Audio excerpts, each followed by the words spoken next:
Hello and welcome everyone to our Research Lightning Talks. My name is Elise and I'm the Fundraising Programs Coordinator here at the Climate Council.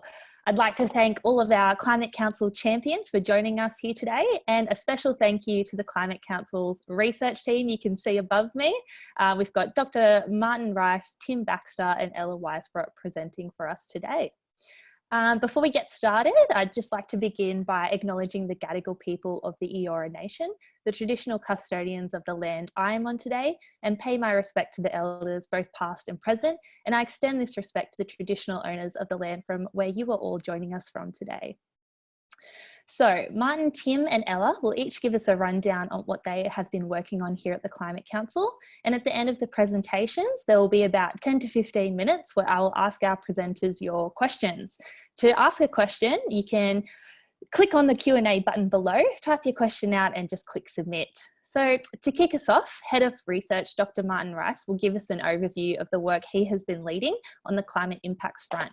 But before you dive into that, Martin, I wondered if you could reflect on the current circumstances we find ourselves in. Thanks, Elise. Just want to say hi to everyone, and obviously incredibly challenging times, and naturally everyone's attention is rightly on focusing on COVID-19, keeping our families safe. It is an unprecedented health, economic and social crisis.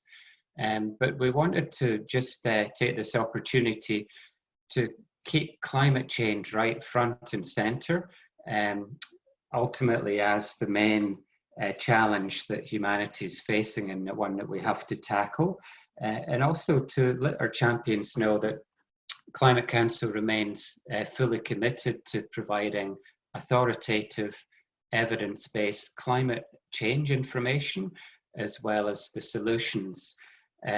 So I'll just briefly give an overview of the actually horrendous summer that we had, 2019-2020, characterised by the bushfires. We also had a series of heavy rainfall events, flooding, we had hailstorms. It was really indicative of climate change really ramping up big time.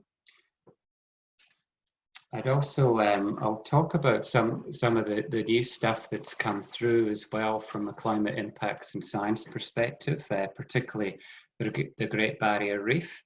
And then I'll talk about some of the work that the research team will be doing going forward. So bear with me, I'm the bad cop. I focus on climate science and impacts, and we've got good cop Ella and Tim will come in with the solutions.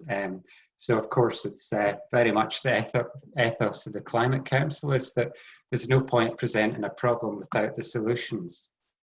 So I'm just going to share my screen with you. Here we go, and you should be able to see. Yep, Elise has got me thumbs up. So I just want to quickly go through the summer of crisis that we did experience here in Australia. Now, there's no doubt that climate change fueled the devastating Black Summer. Conditions were primed in many ways for the bushfire conditions. We've had years of drought, deep, prolonged drought. We've had year after year of temperature records being broken and breaking and tumbling. On the left panel, we see this is looking at the temperature records over January 2018 to December 2019.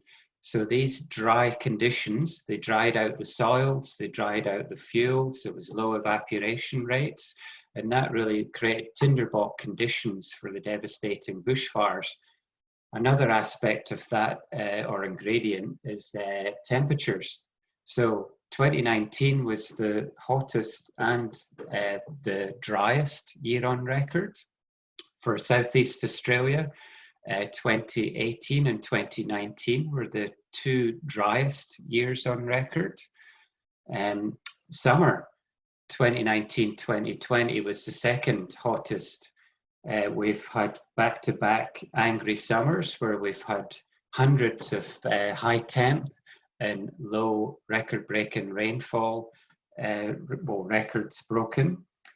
So we had angry summers 2018, 2019, 2016, 2017, 2013 and 14, and 2012 and 13. Now, what's worrying is that we're getting compound events. That means extreme weather events are either occurring at the same time, simultaneously, or closely after a particular event. There'll be many of our viewers and champions that have come from places that sadly have been devastated by the chronic drought. They've experienced extreme heat, and then they had the bushfires roll in, and then of course now we've got COVID-19 rear its ugly head. So we've had some really catastrophic compound events happening.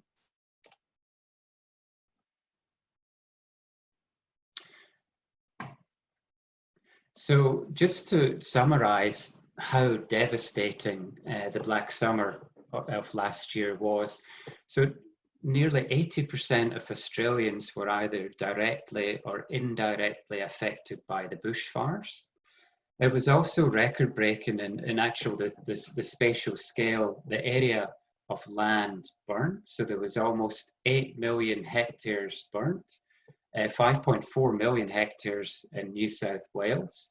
I've just moved up to Brisbane from living in northern New South Wales, and you really did feel the impacts of the bushfires up there and elsewhere throughout the eastern seaboard, right across South Australia, Tasmania, and over to WA. So no one was spared. Sadly, we lost 33 Australians. And also the smoke, it was unprecedented. We had record high levels of really bad air quality that led to 417 excess deaths, and no doubt more. Interestingly, there's some, well, I should say interestingly from a scientific perspective, but pretty shocking from a health perspective, that these underlying conditions of the bad bushfire smoke are perhaps making some people a bit more vulnerable to COVID-19. Just want to also praise the firefighters and emergency services. We did lose 3,000 dwellings, but they managed an incredible effort to save thousands of dwellings. It's really quite remarkable. But we had catastrophic conditions for the first time ever in Greater Sydney. And that happened multiple times, not just in Greater Sydney, but throughout Southern Australia. Catastrophic means that we cannot defend a house or save lives. We're uncharted waters. And it wasn't just human lives at stake. When I was speaking to family and friends and colleagues overseas, one of the astounding things for them was the truly horrific loss of wildlife. 1 billion animals, mammals, birds, reptiles lost their lives, and 800 million alone in New South Wales. So some deeply harrowing impacts, climate impacts from the Black Summer that we experienced. Now, these figures on the economic impacts may look like they pale into insignificance for COVID-19, but the point here is that climate change is already impacting severely major sectors. So this is just an example of tourism with the bushfire smoke and the bushfires themselves. So the industry was set to lose $4.5 billion. That came from roughly 10 to 20% drop in international visitors. Obviously, there was less domestic travel. And then looking at Greater Sydney, $12 to $50 million per day was lost. That was actually the lack of visitors spending money in Greater Sydney, but also loss of productivity in the workplace, and workers just not going out and dining and entertaining after work because the conditions were so bad. Insurance claims was massive, 23,000 bushfire related claims accounting to $1.9 billion. And I think in the bushfire affected areas, I think around about 20% of those affected didn't have insurance cover. So truly horrific when it comes to the economic impacts as well. So the world's attention really was focused on the bushfires. And then shortly thereafter, we had mass coral bleaching on the Great Barrier Reef again. This is unprecedented. I mean, I think we're probably going to have to stop using the word unprecedented, because we've just had so many just off the charts climate impacts and records broken. So for the third time in 5 years, the Great Barrier Reef has suffered bleaching. So we work closely with the coral scientists, so Terry Hughes, who I've been in touch with over the years, and in fact, when he was doing the aerial surveys, so they did 2 weeks of aerial surveys looking at 1,036 reefs. They came to the conclusion that this is the most widespread bleaching we've had. It was triggered by record-breaking sea surface temperatures in February. Sea surface temperatures are driven up by the burning of coal, oil and gas, which drives up emissions that go into the atmosphere and end up into the oceans. Actually, the oceans absorb 90% of what we're putting into the atmosphere, and that's creating thermal expansion and other dynamics at play there. So coral bleaching is one deadly consequence, and that's truly worrying, because the reefs themselves, when they're hit by bleaching, it can take up to a decade for recovery. So with 3 bleaching events in 5 years, reefs are simply not having the opportunity to recover. And then just when we look globally, I'm also in touch with NOAA, which is one of the US leading climate agencies. So this here is it's basically, they've got a global, a coral bleaching heat stress map. So they do daily sea surface temperature, they've got models, they do forecasts, and sadly it looks like we could experience yet another global mass bleaching event that could be announced in August. So just to recap, we've had catastrophic bushfires, we've had significant rainfall, we've had flooding, we've had, shouldn't forget as well, hailstorms. We've had them in Canberra. They're actually, I think, one of the most economically damaging events. And then we've got the mass bleaching. Corals globally attribute $9.8 trillion to the economy, and billions of people rely on them. They're also ecosystems that wildlife rely on them. They're sanctuaries for marine species. So this is really catastrophic, what's unfolding. So as I said, COVID-19, naturally it's people's attention just now, but we're not losing sight of the urgency of climate change, and looking ahead, we'll carry on our work with the coral reefs. You'll know that we launched the Emergency Leaders for Climate Action. In fact, it was Greg Mullins and the former FAR chiefs that were asking back in April last year for the Prime Minister to respond and provide adequate resources for what we thought would be a devastating bushfire season. They didn't take the warnings. Sadly, it was a devastating one. So what's interesting with COVID-19 is that governments are listening to science, and I think they have to listen to the science as well. So in many ways, COVID-19 brings opportunities. The Climate Council and ELCA have also contributed to the various bushfire inquiries. So last week was launched the Royal Commission. We've done submissions to Victoria and New South Wales inquiries. We'll give expert contributions to that as well. And also, I would just like to invite the champions to, obviously, we're having to change things with COVID-19. We did hope to have a physical summit, but we'll run a series of 6 virtual roundtables, June, July. The first one on June the 9th, Tuesday, June the 9th, from 6 p.m. We'll have a public live stream panel. So Greg Mullins will have other experts from emergency services, international guests, defence, and other leaders. And you'll have an opportunity to contribute and engage in this. So I just encourage you to join. So I just want to thank you again for taking part in this. So that's just a very brief overview from me. As I say, yeah, it's a bit doom and gloom for me. As I say, the bad cop, and it's good to try and switch it over to a positive framing with some of the stimulus work and the solutions that we'll do. Thanks, Martin. Really appreciate that. And don't forget, if you've got any questions for Martin or any of our presenters today, to just pop them in the Q&A box below. So let's keep the ball rolling. Next up, we have climate solutions researcher Tim Baxter. Tim, I've heard countless times over the past few weeks that COVID-19 might be actually reducing our emissions, what with things like decreases in our air transport. What are your thoughts on this? Thanks, Elise, and thanks, Martin. I don't know whether I'm going to be the good cop that Martin's sold me to be a few times. I'm hopefully going to be the transition to the good cop, which is definitely going to be Ella in this.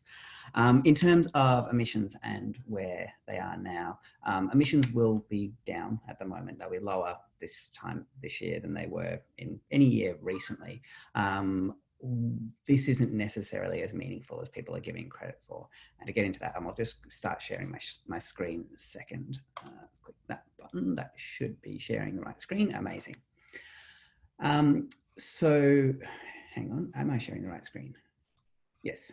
Okay, so what we're seeing at the moment is that there have been big reductions in emissions. These have happened a lot of times in the past, and they tend to happen through various crises that we see through a history. What we know from this is that what happens almost invariably from these crises is that emissions spring straight back up.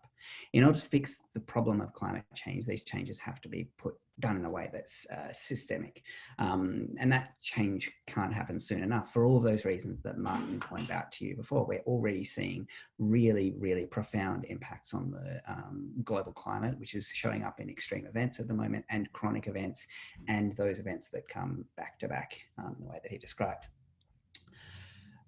While the reduction in emissions from coronavirus and COVID-19 isn't particularly meaningful, we can make it mean something. We have the other side of this, a period where sadly a lot of people will have lost their jobs and permanently, and we can use that, that imperative to get people back on their feet again after this crisis, to reorient the economy back toward zero emissions where it needs to be. So if this is going to change, there we go. So here's the global emissions from carbon dioxide, just from fossil fuel consumption since the start of the 20th century. And you can see that there's quite a few drops in emissions through there. These, where they're highlighted with grey, these often come at points of crisis. So we can start, and if you go back to like 1918, you can see the Spanish flu and the end of World War I caused a drop in emissions temporarily, but emissions sprung straight back up again. And then you have the Great Depression, which saw a bigger drop in emissions, which eventually, once the world came out of the Depression, they sprung back up again. End of World War II, you can see emissions drop and then spring back up again. What we see here is, this is annual emissions. So you can see that emissions are on this, have until very, very recently been on an exponential curve heading upward. And these little blips, like the 1970s oil crisis, they do cause drops in emissions on the annual basis, but they are just continuing the acceleration as soon as those crises are over. Most recently, we had the global financial crisis, which as a global crisis did reduce emissions very, very temporarily, and by a very, very small amount, even compared to previous crises. We will see a similar thing to this from coronavirus, but it is absolutely imperative on us to make sure that that blip becomes something permanent. It especially matters for Australia. A lot of people get hung up on this idea of Australia is too small to make a difference. It's fundamentally not true. Not factually and certainly not morally or anything else, but just on the factual basis. Australia is the 14th largest emitter in the world. That's of 195 countries. So there are 181 countries who emit less than Australia on an annual basis. And that includes the birthplace of the Industrial Revolution, the founder of the mass consumption of fossil fuels for energy, the United Kingdom, who has seen massive transitions in its emissions over the past couple of years, which is why the Climate Council took some highly regarded Australian journalists over there just last year. We're also the highest per person emitter among all developed countries. So on a per person level, we emit more than pretty much any country in the world. There are only a very few countries that emit more. And we're the highest per person emitter among all large countries. We like to think of ourselves as small in terms of population. We're not. By being a country with a population of more than 10 million, we are in that cohort of big countries. So we're a big country that emits a lot per person.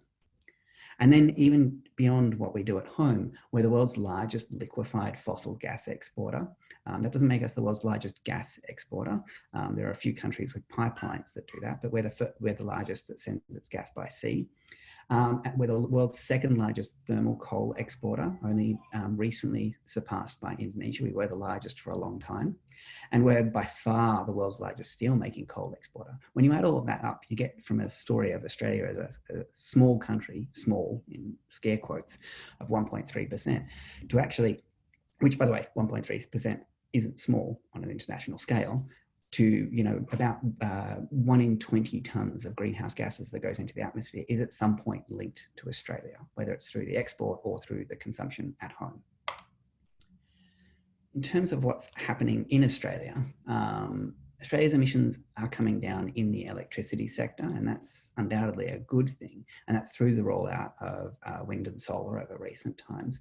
But electricity is only worth about a third of our emissions. Australia's other sectors are increasing by around the same amount every year.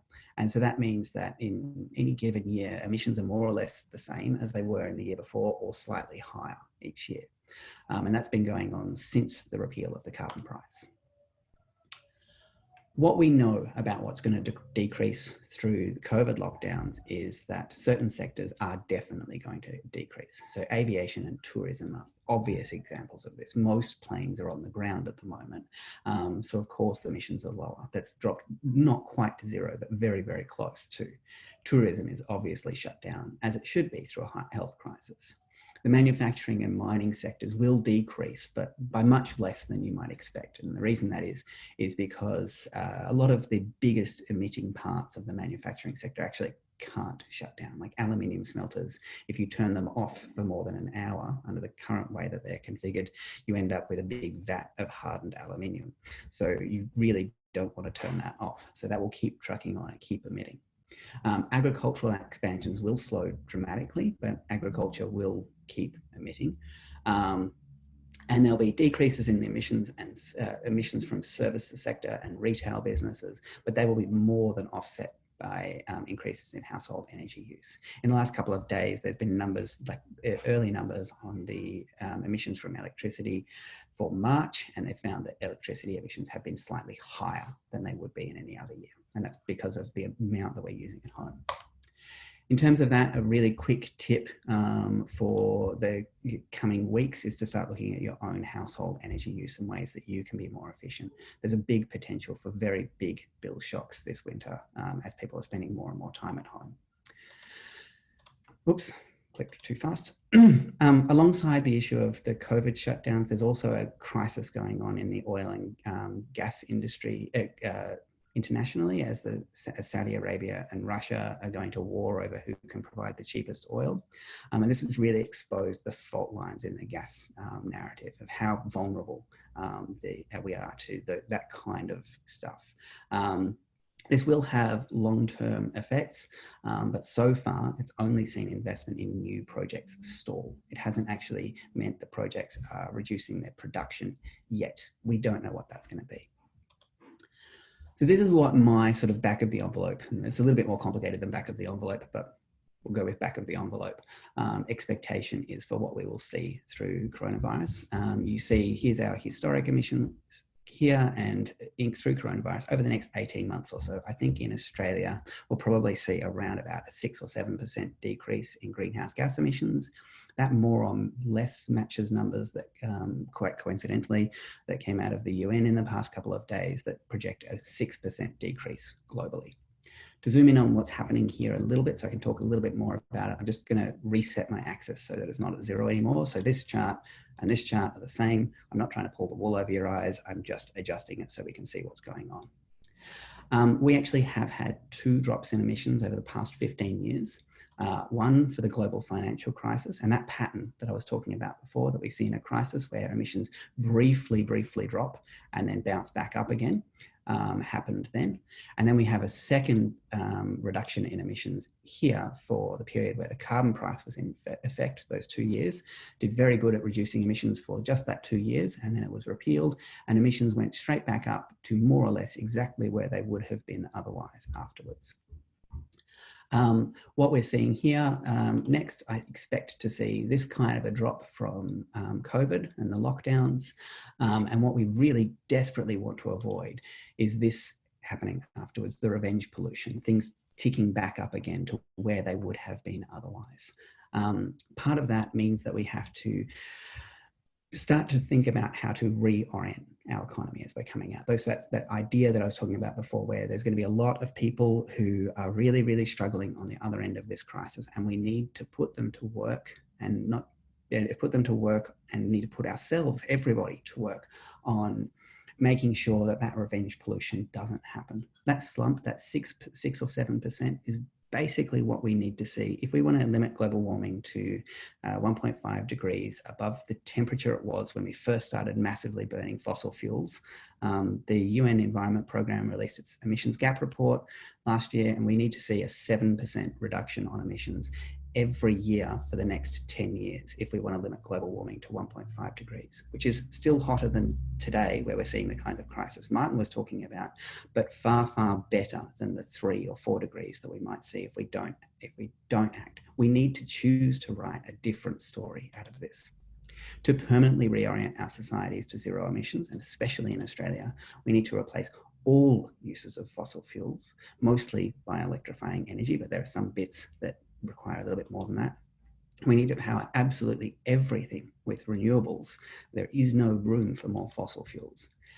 As the sunniest and windiest continent on the planet, Australia, we must become a renewables exporting superpower. Now, a slight slip on my slide that I've just noticed here. We're not actually the windiest continent on the planet. I've skipped a word. We're the windiest inhabited continent on the planet. Antarctica is windier, technically speaking, but you're buggered if you're going to run a transmission line up from there. So it's pretty much us. We must become a renewables exporting superpower and ship our sunshine and ship our wind power to the rest of the world to help them to decarbonize. Countries like Japan and South Korea that have a much rougher time of this. That can be through direct cables, high voltage direct cables. Direct current cables into places like Singapore are possible at the moment. They're big picture visions that we need for the future. And last of all, we need to take action on the land to restore landscapes and repair past harm to the global atmosphere while promoting resilience on the land. So things like managing bushfire risk. This is the framing that we're using for the project that Ella and I are working on, that Ella's going to go into in a second. So with that, I think I might hand back to Elise, who can hand over to Ella. Thanks so much, Tim. Yes, you're right. This does feed in so nicely to Ella's presentation. So it's clear that Australia's economy is taking a significant hit due to the COVID-19 pandemic. Ella, you've been working on a project looking at how climate action can be factored into the post-pandemic economic response, and you're going to give us a sneak peek into how this project is shaping up. Thanks, Elise. And apologies, an ice cream truck seems to have parked right outside my house right now. So I'm not sure if that noise is coming through for anybody, but if it is, that's incredible timing. So sorry about that. But yes, we are currently developing a project that we're calling our Economic Reboot Strategy. And so at the outset, I want to be really clear that this is a project that we're in the process of developing. So you're getting a sneak peek right now into something that's very much a work in progress, and that includes the name. This project is still subject to funding availability at the moment, and we're still determining exactly what form it's going to take. So please keep that in mind as you're listening to this information. But we just wanted to give you an early look because you guys are our champions, and we think that this is a really exciting visionary project from the Climate Council. Fundamentally, our economic reboot project is about building an ideas base and an evidence base for climate solutions that can stimulate the economy and put us on a path towards net zero emissions.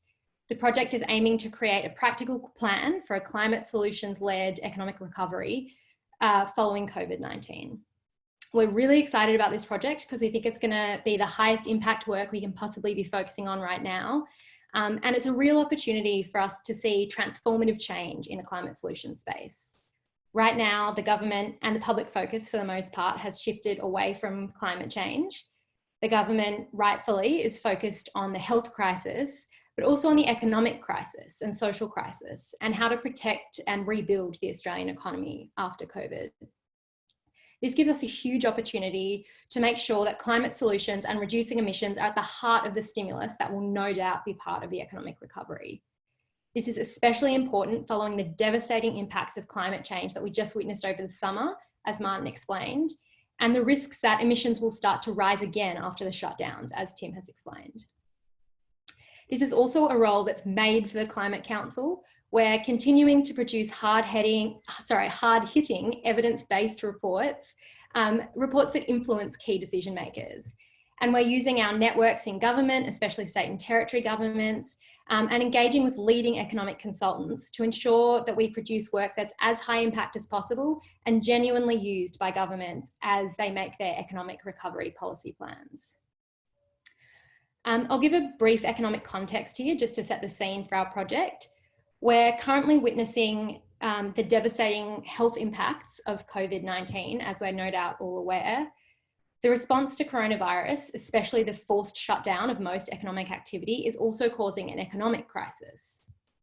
We don't yet know how long this is going to go on. We don't yet know the scale of the economic crisis we're going to see, but early estimates suggest that unemployment could rise to 10 to 15% in the coming months just as a result of the shutdowns and current physical distancing guidelines.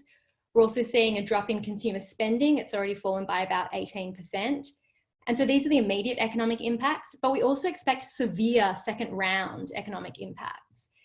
Even those businesses and households that have not been initially hard hit by the shutdowns are likely to be looking at the current situation and thinking this might be the time to start spending a little bit less and saving a little bit more.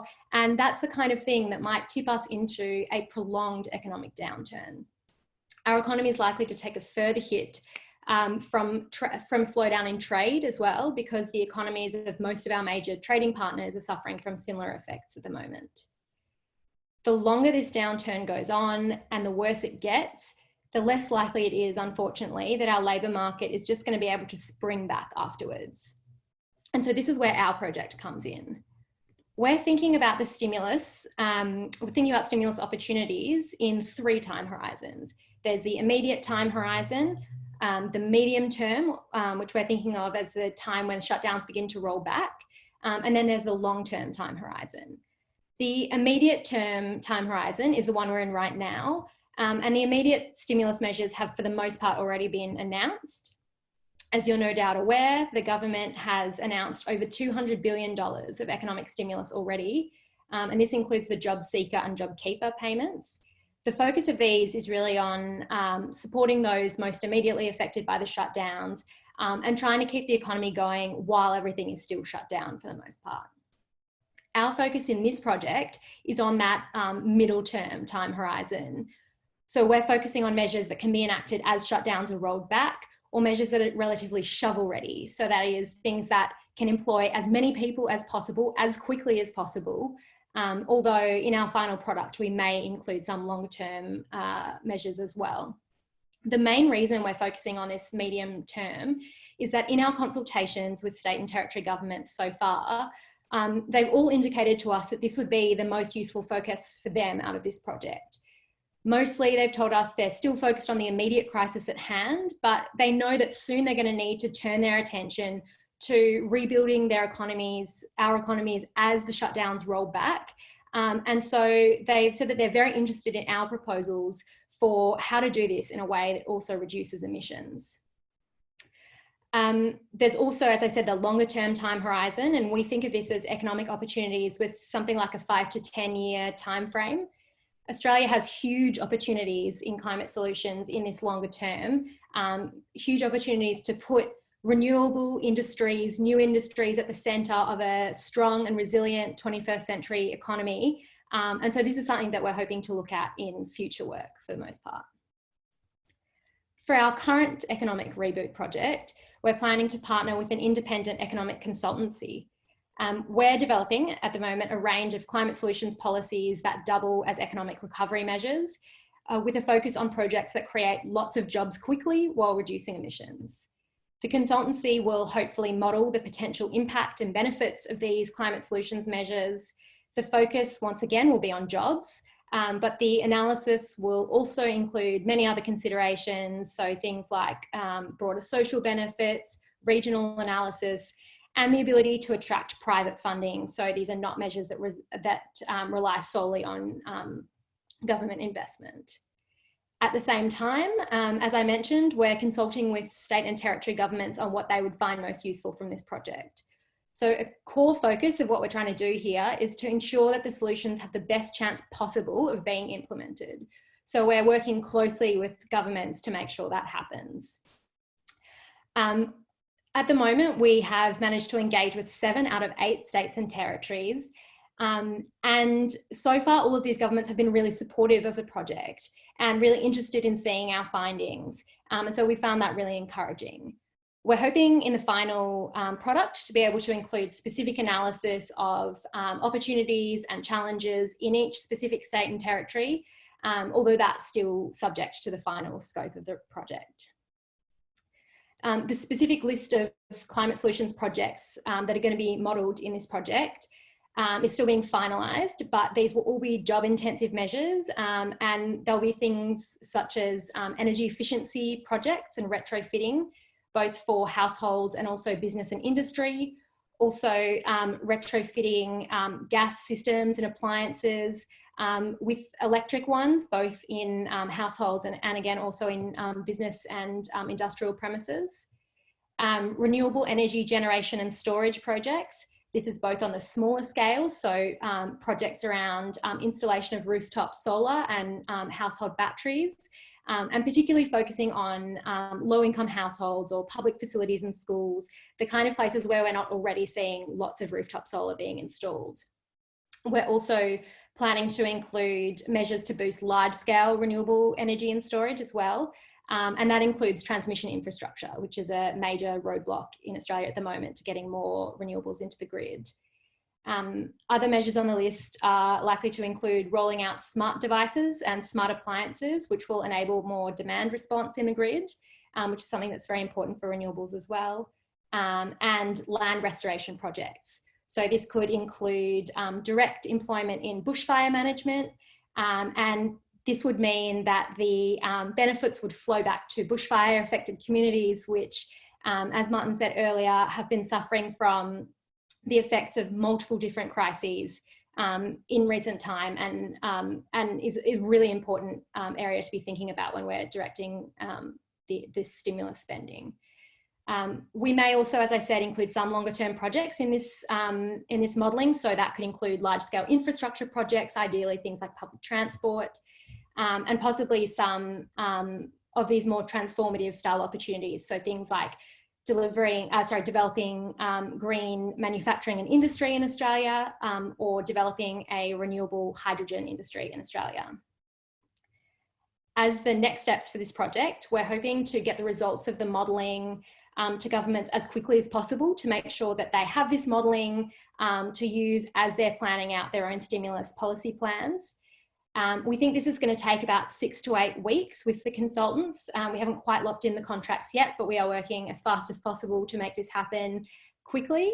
And after that, we are likely to also launch a public report with these results, and that would probably come out just a few weeks after we've gotten the information to the governments. To wrap up, as I said, we're really excited about this project. It's an opportunity to make a huge impact at a time when the focus has mostly shifted away from climate change, but there's also a huge opportunity for transformative change and to put climate solutions at the centre of the recovery effort for COVID-19. So that's just a little sneak peek into something we're in the process of developing, and we hope to keep you updated on this project as it progresses. Thanks so much, Ella, and to all three of you for providing us with some insights on your work and how the Climate Council is responding to these strange times. Martin, did you want to add anything to that economic reboot strategy and project before we jump into the Q&A? Yeah, sure. Thanks, Elise, and thanks, Ella. So just to let the champions know as well that the comms team are working behind the scenes as well. And so this, our intervention is going to be multi-pronged. And we're looking at developing a set of speeches by really high-profile, influential people, mapping out the green economy, what it looks like and why it's essential. And then also feeding that to the media. We've had a lot of opportunities over the year to do media insight tours. So we've taken them to the UK and California to see what climate action and solutions look like. And we've also taken them up to the reef. So we'll be using our networks to get these influencers out, building up on our briefings as well. As Ella said, we've been briefing states and territories, and then looking at some report ideas as well. So yeah, we're really ramping up opportunities to work in this space, and making sure that they're timely and strategic as well, and true to our kind of hard hitting evidence-based approach as well. Thanks, Martin. So we'll jump into the Q&A for the next 10 to 15 minutes or so. I can see, Martin, you've already cheated and you've answered the question. So I wonder if I'll read it out and you just want to share the answer with everyone. So Andrew's asked, what are the economic costs of bushfires in terms of lost work, hospitalisations, etc.? Do you want to jump in, Martin, with what you responded with? Yeah, so thanks, Andrew. I've been speaking to a few of the consultants and economists that have been working in this field. They're still crunching the numbers, and to be honest, I haven't really seen any hard numbers on the actual costs of hospitalisation or the costs on loss of workforce productivity. But safe to assume it's going to be high. We already know based on calculations that the bushfire season that we experience is going to be much more expensive than the devastating $4.4 billion Black Saturday bushfires in 2009. So they look at past experiences when they model that. They look at impacts on, for example, the agricultural sector, the tourism sector, and then, as I said, with the Greater Sydney example, they're looking at, well, what do these costs mean? It's actually fewer people going to work because they're at home sick. There's fewer visitors, there's fewer workers going out actually spending money in restaurants, for example. So these are some of the economic hits.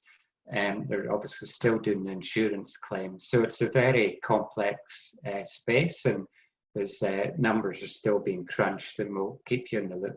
So thanks for that question. Thanks, Martin. So our next question's from Michael, and Ella or Tim, feel free to jump in. Can some of our solutions take advantage of the fact that Australia is likely to be one of the first countries to recover from COVID? Maybe I might take that one. I think in terms of, in terms of what's likely out of COVID and coronavirus, I don't think we necessarily have a really solid idea. We know Australia is tracking quite well at the moment, but this is definitely a work in progress. So we don't want to get ahead of that particular aspect of the health crisis. I think Australia seems to be doing quite well, but it's a story that's being written right now. In terms of the work that we're doing, so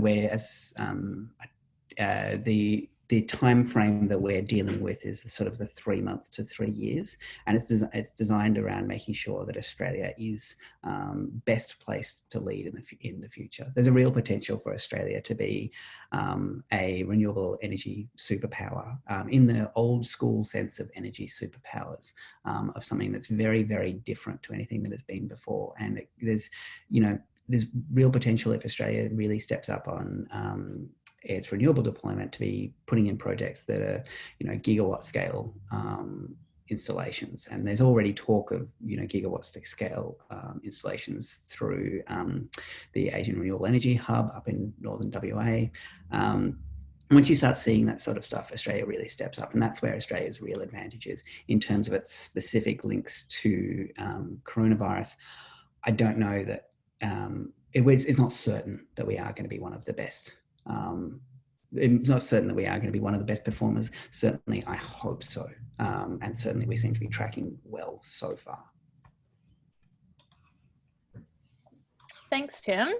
This next question might be for you as well, I think, and get ready for me to butcher some pronunciation here. So Gordon has asked, other than recycling steel, what are the alternatives to mining and exporting metallurgical coal? The big exciting one. So met coal is the steel making coal, largely steel making. It's used in other processes as well, but steel making is the big bit that everyone needs to work out how to replace. So Australia is responsible for, I think, 52% of the internationally traded metallurgical coal in the entire world. More than half of met coal that goes across an international boundary comes from Australia. The main alternative is long-term, and it's one that we need to get developing now, and that is green steel powered by renewable hydrogen.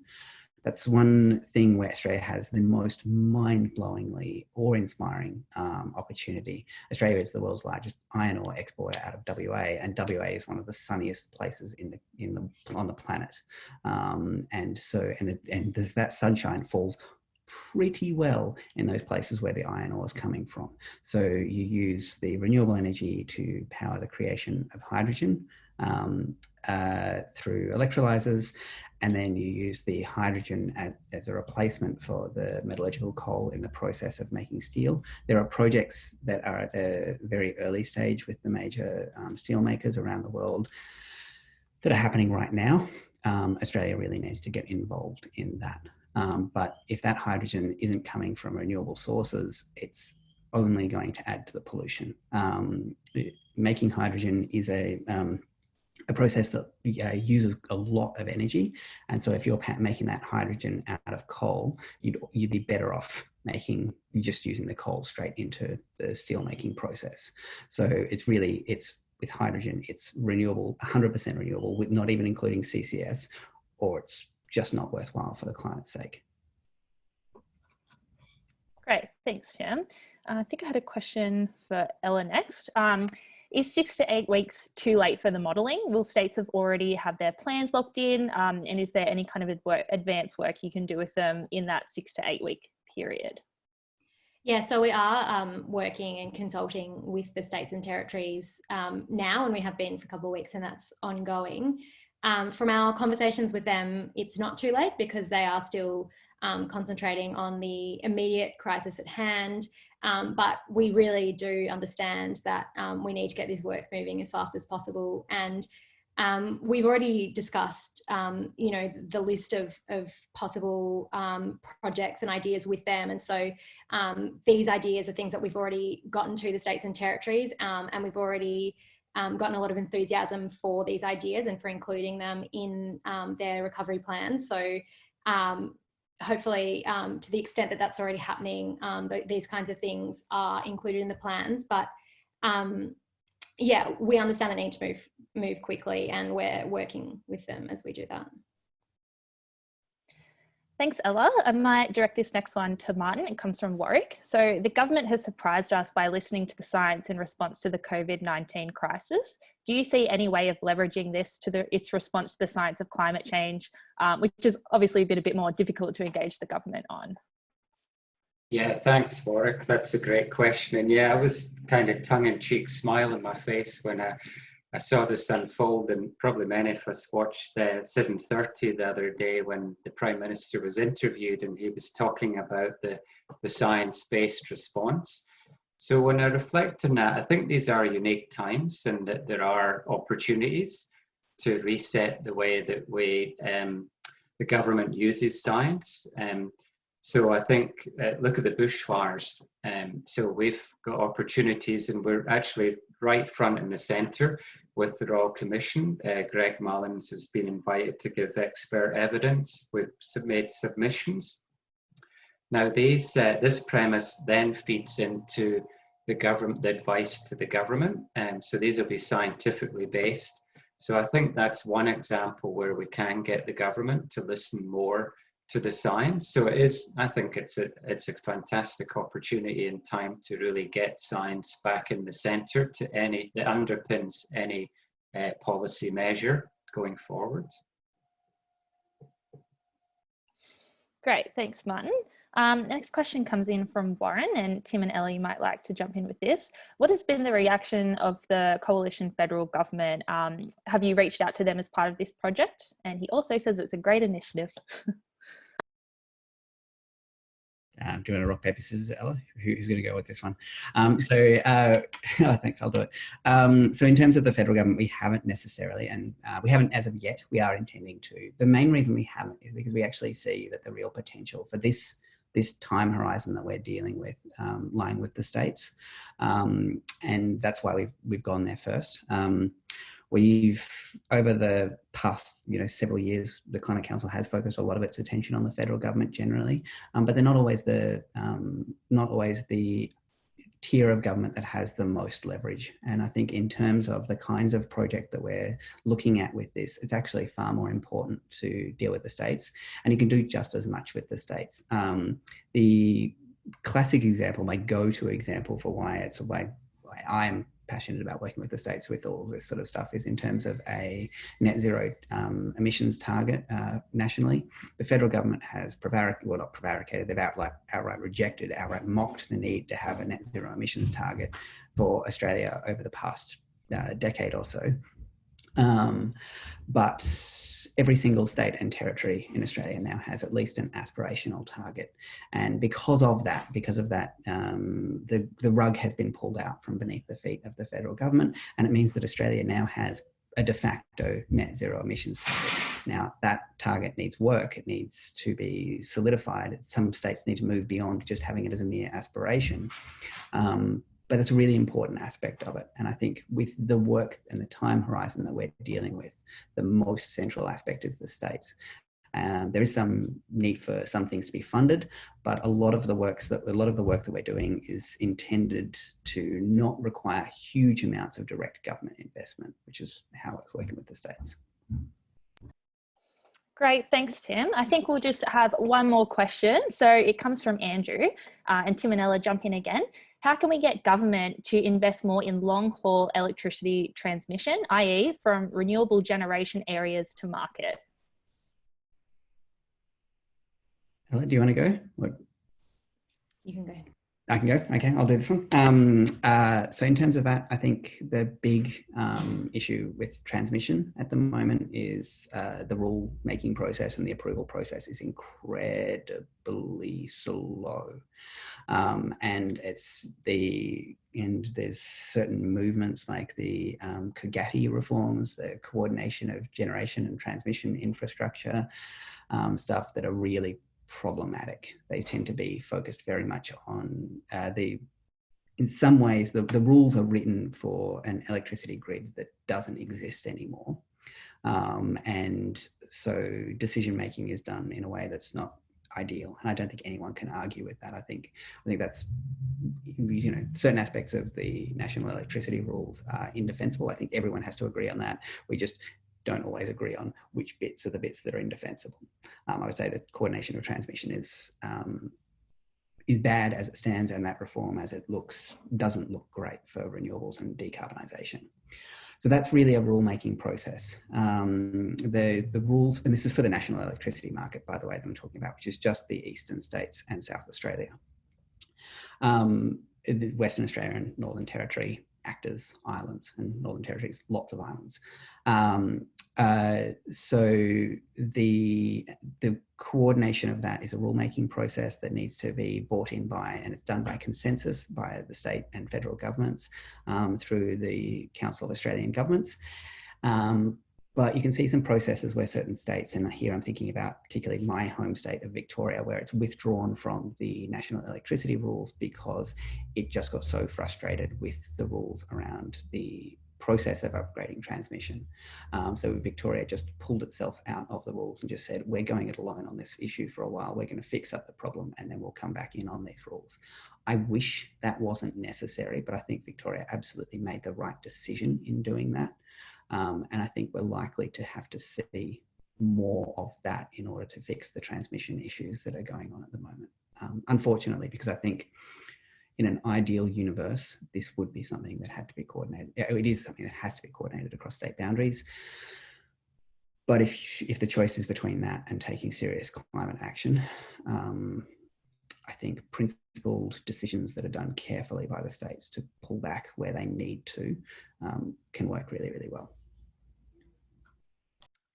Thanks, Tim. And yes, I think that's all we have time for today. So thank you so much to everyone who has joined us today, and especially to Martin, Ella and Tim for your time. I'll be sending out a recording of today's webinar, hopefully next week, to everyone. So you'll be able to watch it again if you'd like, as long as, along with invites to the Emergency Leaders for Climate Action panel Martin mentioned earlier, and of course to our new book club series. So yes, thanks everyone, and I hope you have a great afternoon. Bye.